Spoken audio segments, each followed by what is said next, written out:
Hey guys, I'm Brian with Next Level Gardening. I'm so glad to have you here. If you're a regular viewer, welcome back. And if this is your first time here, welcome. On this channel, we try to educate, inspire, and entertain you on your way to a greener thumb. Now let's get growing. In this video, I'm going to go over 4 different ways of planting potatoes. Now, as we go through this video, let me know in the comments below what ways you've tried and what are the pros and cons that you've found on each of the methods that you've tried. We're going to include the traditional way of planting in ground or in raised beds. We're going to be growing in containers, and we're going to be trying, for the first time for me, the no dig, no work Ruth stout method. Now, I said 4 ways. There is one more way, and that is starting your potatoes or planting your potatoes in the fall. Now, if you're in Australia right now or anywhere in the Southern Hemisphere, perfect timing. But I did a video back in the fall when I planted this bed full of fall planted potatoes. Never done it before. That was the first time. It was also the first time that I haven't used seed potatoes. I planted grocery store potatoes, Costco potatoes. I also didn't chit them. Now, chitting just means letting them sprout indoors before putting them out in the garden. I didn't do that either. Now, I still recommend chitting your potatoes if you live in a climate that has a late last frost date. So if you're not to your last frost date yet, maybe it's a few weeks away, then it always helps to get a head start on things by chitting them indoors. Now, I'm going to leave a link to a couple of potato videos I've done in the past. It's going to give you some of the nitty-gritty details on planting in containers and in raised beds. I'm going to go over a lot of that today, but not quite as much. So I did all those things differently in the fall. And it's time right now to harvest those. We'll see how we did, and then we'll come back and talk about 3 ways of planting in the spring. Now, I will say the plants did not get nearly as big as they do when we plant in the summer. And we've had a really wet winter, and they are really suffering with diseases, some pest issues, but mostly disease has kind of knocked this bed down. Now, I will say that the plants did not get as big growing through the winter as they do growing through the spring and early summer. But you never know what's going on underneath the soil. I'm ready to find out, are you? All right, so let's dig this first one out. Well, I've already seen some potatoes. Hey, these look pretty good, actually. Okay, so there's the original potato. It's all rotted. That's the one we planted. There's a new one.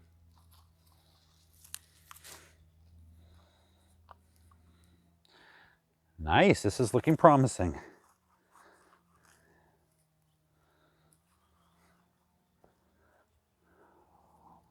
What?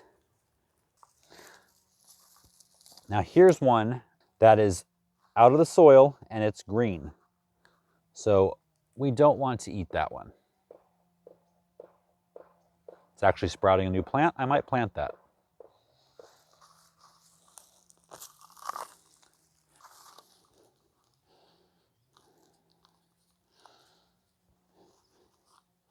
Whoa. So much fun. It's like looking for buried treasure. Well, it's not like looking for buried treasure. If you like potatoes, it is looking for buried treasure.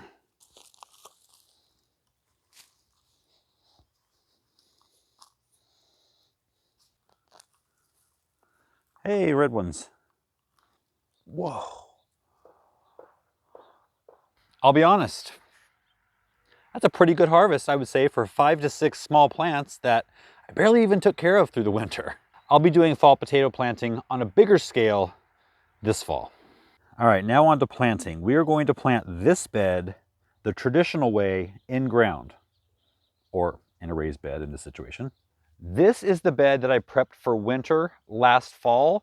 I prepped it as if I was living in a cold winter area. For those of you who do, I wanted to show you how to do that. And we did a chop and drop, basically chopping or shredding green plant material and dropping it on top of the bed in a thin layer. And then throughout the winter, that would rot down. The worms would pull that down into the soil and really fill this soil in this bed with nutrients and minerals, basically for free. I then topped it up with a couple inches of compost, And lastly, I covered the bed with cardboard to keep weed seeds from germinating and to keep rain from eroding the soil and or washing the nutrients out before we've had a chance to plant in it in spring or now. So let's uncover it and see what it looks like underneath.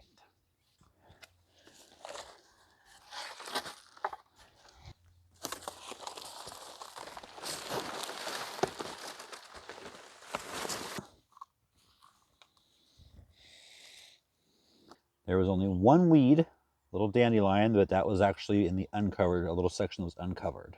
Okay, so we're ready to plant. So I'm gonna do half of this bed the traditional way in little trenches, and the other half I'm gonna do in the Ruth Stout no dig, no work method. So we can try them side by side, same potatoes, and see what happens. You're gonna dig the trench about 5 to 6 inches deep, and in full sun, of course.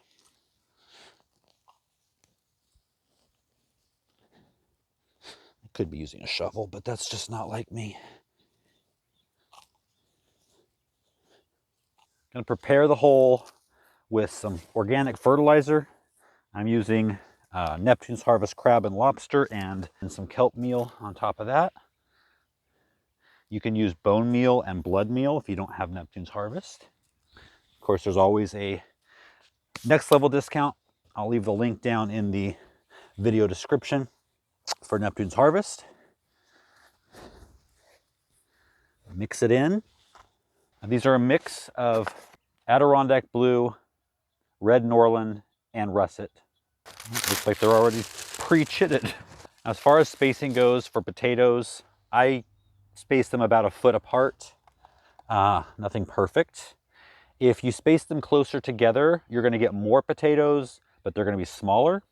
And if you space them further apart, you'll have less potatoes, but they'll be bigger.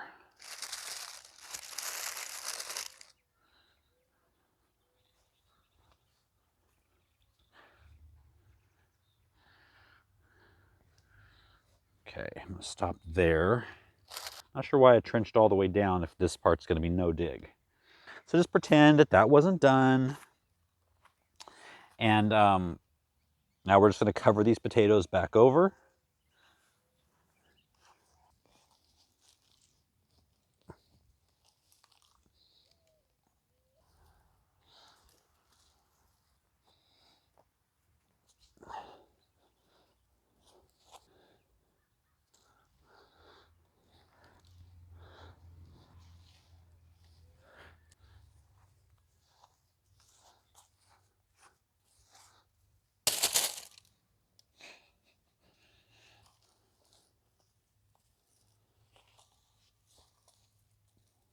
Now it's time for the Ruth Stout method.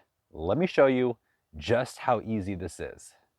Basically, we're going to sprinkle the fertilizer on top of the ground. Just going to kind of mix it in a little bit. All right, here's what planting involves. Going to take the potato, nestle it in a little bit. That's not even necessary.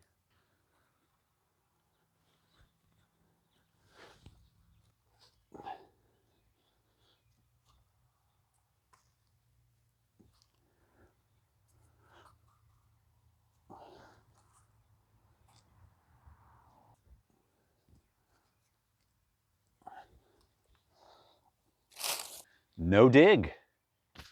Okay, now to plant them, we're going to take straw and we're going to fluff it up. And it can be broken down, it can be wet. In fact, that might even be better. And we're just going to put a nice layer on to restrict the light from getting to these potatoes. And maybe I mentioned it earlier, but you definitely don't want sunlight on your potatoes because they will turn them green. And at that point, they become poison. However, I don't think they'll kill you. You might get sick if you're maybe more sensitive to that type of thing, but let's just not take the chance. I'm going to go ahead and mulch the entire bed with this, not just this half. And that's just going to keep moisture in over here and keep the light off of those if they happen to push through the surface. And also, if If you do have drip, you want to make sure it's under the straw, not over. Another benefit to this method is that when you quote unquote dig them up in a few months to harvest, you're really just removing the straw and they're going to be laying on top of the soil clean. Of course, you want to keep them watered when rains aren't adequate. They do like fertile soil, moist soil. So as far as planting is concerned in the ground, it's as simple as that. Now let's try our hand at containers. So we are in front of the new cottage that's under construction in our new cottage garden. And up here, I'm going to be doing some vegetables and herbs in containers like this wash tub. Now, of course, any kind of container that you're going to use, you need sufficient drainage in the bottom. So I've drilled lots of holes in here.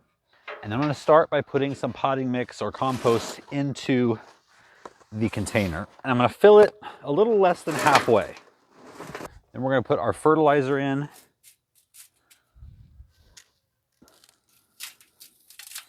Just mix it around a little bit.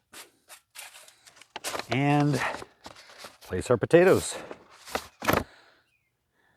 I'm going to put these a little closer together than a foot, maybe about 8 inches. Just about like that.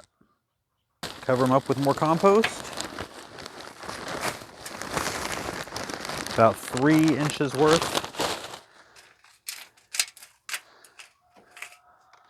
Using some raised bed mix in there and some mushroom compost.